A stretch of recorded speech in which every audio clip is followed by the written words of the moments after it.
Shalom, salam sejahtera untuk kita semua.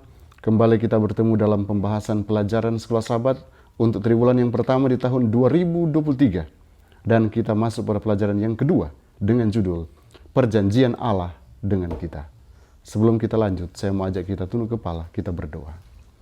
Bapa Surgawi, kebutuhan kami saat ini ialah hadirnya kuasa Roh Kudus-Mu. Kiranya boleh dicurahkan di tengah-tengah kami, sehingga boleh memberikan pencerahan untuk pelajaran yang akan kami perdalam saat ini. Terima kasih untuk jaminan kecurahan Roh Kudus akan jadi bagian kami semua yang akan mendengarkan pembahasan ini, bahkan hamba-Mu yang akan menyampaikannya. Di dalam nama Yesus. Amin. Ayat landasan pembahasan kita diambil dari Ulangan 28 ayat 1 dan 2. Jika engkau baik-baik mendengarkan suara Tuhan Allahmu dan melakukan dengan setia segala perintahnya yang kusampaikan kepadamu pada hari ini, maka Tuhan Allahmu akan mengangkat engkau di atas segala bangsa di bumi. Segala berkat ini akan datang kepadamu dan menjadi bagianmu jika engkau mendengarkan suara Tuhan Allahmu. Sederhana, mendengarkan suara Tuhan Allahmu. Kita akan bahas tentang perjanjian, saudaraku. Saudara, meskipun ada beberapa pengecualian, suatu perjanjian biasanya merupakan kontrak antara dua pihak. Kedua belah pihak berkomitmen untuk memenuhi bagian mereka masing-masing. Selain itu, ada syarat-syarat perjanjian dan kemungkinan penyebab pembatalan ini oleh karena melanggar syarat-syarat perjanjian yang sudah dinyatakan dengan jelas. Allah telah membuat beberapa perjanjian antara manusia dan Allah sendiri. Ada perjanjian unilateral. Ini perjanjian sepihak antara Allah sendiri yang berjanji kepada manusia. Manusia tidak berbuat apa-apa. Itu kita boleh lihat dalam Kejadian pasal 9 ayat yang ke-11. Namun, sebagian besar sebenarnya adalah perjanjian yang disebut dengan perjanjian bilateral. Yaitu perjanjian dua pihak antara Tuhan dan manusia yang terlibat langsung di dalamnya. Jadi saudara, kita akan bahas saat ini perjanjian antara Tuhan dan manusia. Perjanjian pertama, perjanjian keselamatan. Kisah pasal 16 ayat 31 berkata, percayalah kepada Tuhan Allahmu, percayalah kepada Tuhan Yesus Kristus, dan engkau akan selamat, engkau dan seisi rumahmu. Keselamatan ternyata bukanlah hanya sepihak saja atau dari pihak Allah.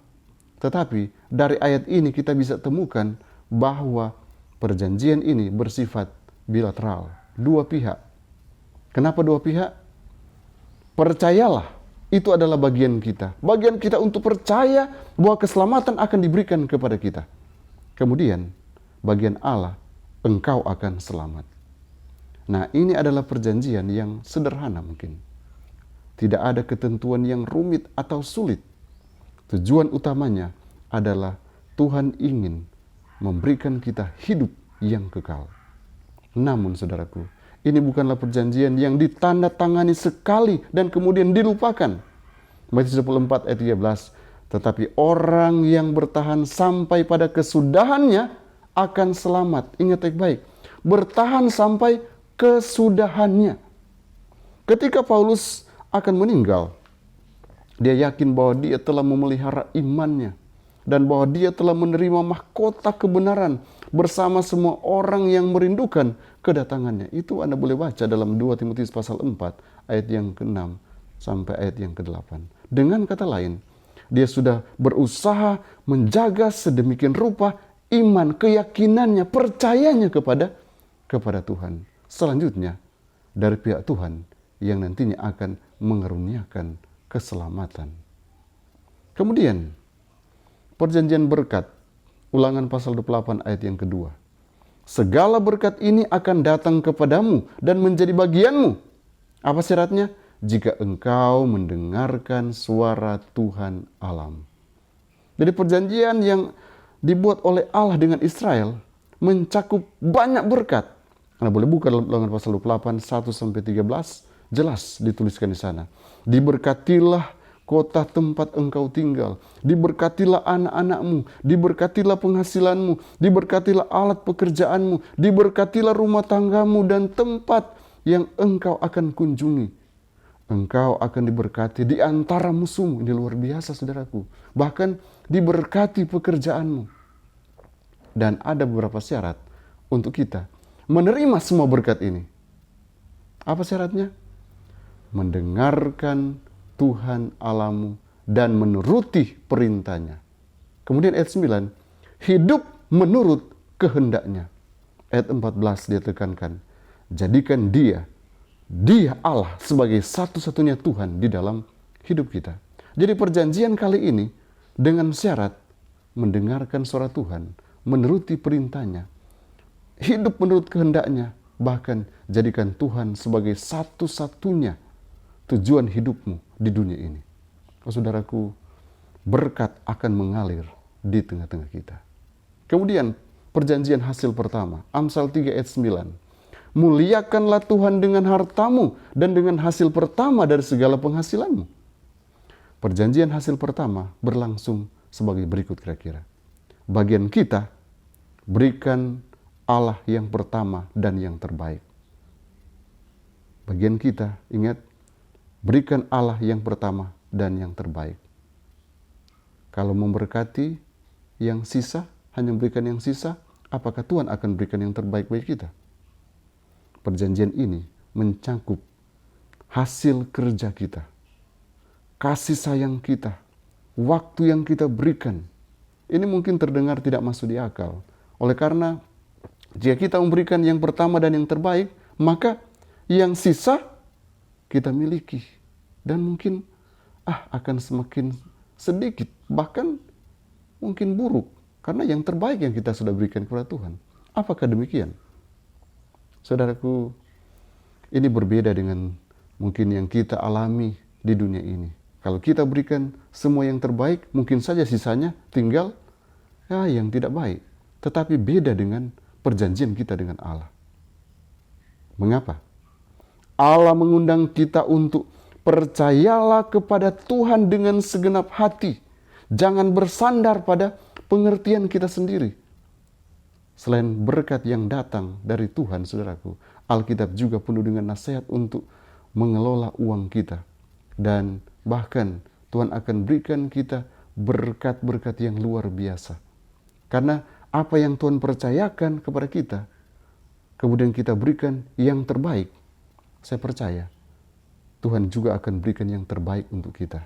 Baik hasil-hasil pertama kita, berkat-berkat mungkin secara materi, ataupun mungkin waktu yang kita berikan untuk Tuhan. Tuhan juga akan anugerahkan kita sesuatu yang terbaik. Karena itu, jangan pernah takut untuk memberikan yang pertama dan yang terbaik. Apa saja, Tuhan pasti akan kembalikan yang terbaik juga untuk saya dan saudara. Kemudian perjanjian persepuluhan. Malaikat 3 ayat yang ke-10. Ini ayat yang biasa kita dengarkan. Bawalah seluruh persembahan persepuluhan itu ke dalam rumah perbendarahan, supaya ada persediaan makanan di rumahku, dan ujilah aku, firman Tuhan semesta alam. Apakah aku tidak membukakan bagimu tingkap-tingkap langit dan mencurahkan berkat kepadamu sampai berkelimpahan? Maleaki, dia menulis kata-kata itu pada saat orang-orang Israel telah melupakan bagian mereka dalam perjanjian dengan Allah. Karena itu, dia berkata, kembalilah kepadaku, maka aku akan kembali kepadamu. Ayat yang ke-7 dalam Malaikat pasal 3. Kemudian dia mengusulkan sebuah perjanjian. Perjanjian material dengan konsekuensi spiritual. Perjanjian ini juga berlaku untuk kita sampai saat ini. Bawalah persepuluhan kepadaku dan aku akan memberkatimu. Umat Israel membuktikan bahwa perjanjian ini sah. Pada masa Raja Hizkia, mereka membawa juga persembahan persepuluhan dan segala sesuatu dalam jumlah yang besar. Kemudian mereka dapat mengatakan bahwa Tuhan telah memberkati umatnya. Kalau orang-orang Israel sudah membuktikan berkat ini, ketika mereka setia kembalikan persepuluhan dan Tuhan mencurahkan berkat kepada mereka, mengapa kita tidak? Saya percaya Dengan setia kita kembalikan milik Tuhan. Persepuluhan itu adalah bagian Tuhan. Dan Tuhan akan berikan yang terbaik, yang berlimpah untuk saya dan saudara. Karena dia katakan, aku akan membukakan bagimu tingkap-tingkap langit, mencurahkan berkat sampai berkelimpahan. Kita hanya sederhana, kembalikan 1/10 yang adalah bagian kita. Kemudian ada perjanjian-perjanjian lain. Matius 6 ayat 33, ayat yang bagi kita ini mungkin sudah biasa. Tetapi carilah dahulu kerajaan Allah dan kebenarannya, maka semuanya itu akan ditambahkan kepadamu.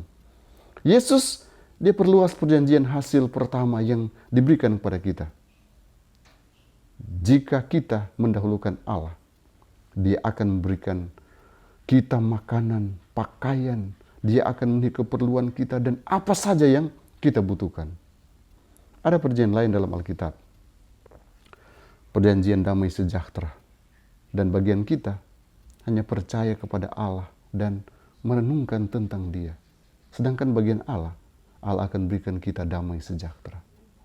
Ada perjanjian lain, perjanjian pengampunan. 1 Yohanes pasal 1 ayat 9. Bagian kita apa? Mengakui dosa-dosa kita.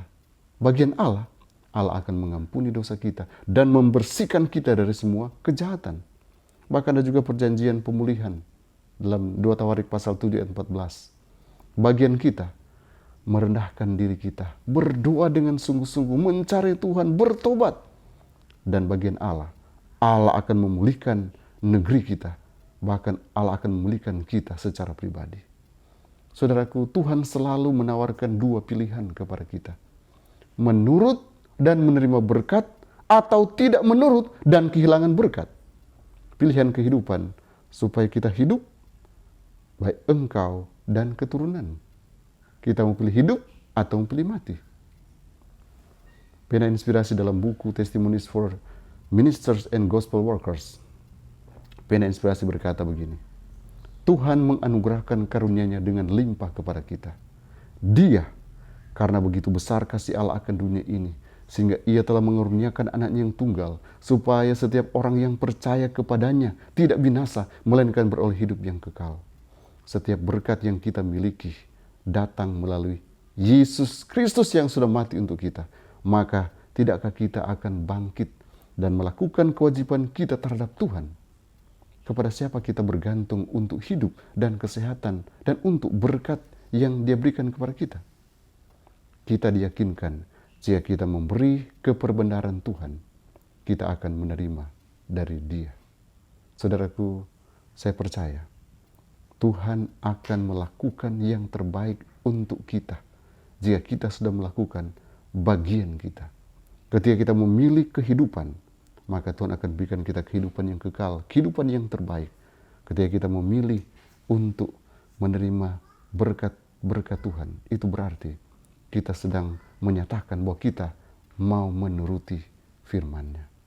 Tuhan Yesus memberkati kita, dan kita akan selalu ingat bahwa perjanjian Allah dengan kita. Ingat, butuh respons dari kita untuk semua berkat yang akan kita terima. Tanpa respons kita, maka yang sebaliknya yang akan kita terima. Tuhan Yesus akan memberkati kita, dan berkat-berkat surgawi pasti akan melimpah atas kita, karena kita selalu merespons panggilan Tuhan dengan melakukan yang terbaik untuk kemuliaan nama Tuhan. Shalom, Tuhan Yesus memberkati kita. Mari kita berdoa. Bapa surgawi, kiranya Engkau akan mampukan kami untuk tetap kepada komitmen perjanjian ini. Kami akan tetap setia kepadamu. Kami akan tetap menurut. Dan kami percaya Engkau akan melakukan lebih daripada apa yang kami pikirkan. Kami akan diselamatkan. Dan kami akan peroleh banyak berkat-berkat rohani dalam perjalanan iman kami, sambil kami menunggu kedatangan yang kedua kali. Tolonglah kami, agar kami tetap menjadi umat-umat-Mu yang selalu percaya hanya kepadamu. Arahkan langkah kami kepada jalan-jalan-Mu. Bapa, berikan terus pengertian yang jelas untuk firman kebenaran yang sudah kami terima pada saat ini. Engkau terus memberkati semua pendengar dimanapun mereka berada.